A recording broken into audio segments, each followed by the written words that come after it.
ስንት አመት ነው? እንግዲህ ሚያዝያ 28 ሲመጣ 78 ይሞላል። ስለዚህ ስንት መንግስት አይተዋል ማለት ነው? እና የቱንማ ዮናስም ሳያ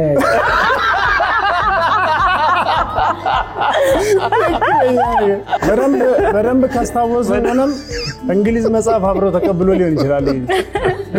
አይ አሁንም ዮናስ ጸጉሩን እያስቀባ ስለሆነ ኮሎኒስ ደሳ ግን እንደው በርሶ ጊዜ ምንድነው ርካሽ የሚባል ነገር ምን ነበር ማለት? አሁን ሁሉም ነገር ውድ ሆኗልና በእኛ ጊዜ ዶሮ በ15 ሳንቲም ተገዝቷል። ሳንቲም ነው ብር አይደለም። 15 ሳንቲም ፋሲካ እየደረሰ ያዝ ፋሲካ እየደረሰ ቆንጆ ጠቦት በግ በ5 ብር ይገዛል።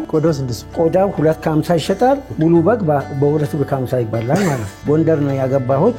ወደ 54 አመት እድሜ ያለኝ በጋብቻ ውስጥ የ53 አመት ልጅም አለኝ። አሁን ተለያየን።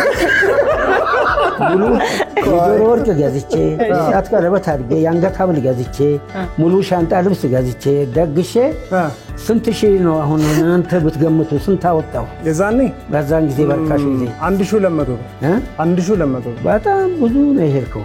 ብዙ ነው ሄድከው። አይ ብዙ 350 ብር ነው ያወጣው እንዴ መጠነኛ